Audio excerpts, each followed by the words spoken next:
عید الاضحیٰ کے موقع پر ہمیں کھانے پینے میں کیا احتیاطی تدابیر کرنی چاہیے؟ اس میں تو یہ ہے کہ ایک تو یہ دیکھیں کہ ہمارے میل کے پورشن یعنی کہ جو ہمارے غذا کی مقدار ہے اس کو ہم کنٹرول کریں.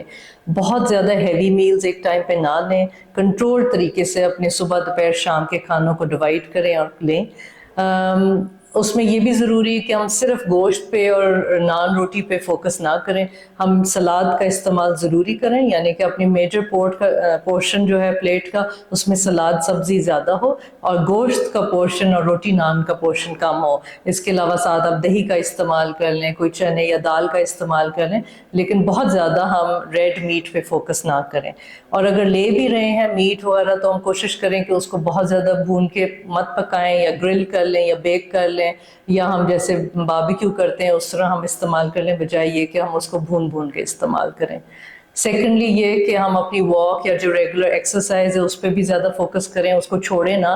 کوشش کریں کہ صبح شام کم از کم 2 ٹائم 15 منٹ سے آدھے گھنٹے تک ریگولر واک کر سکیں، اور کوئی بھی اور ایکسٹرا جو میٹھے ہیں یا ڈیزرٹس ہیں وہ زیادہ استعمال مت کریں. Thank you.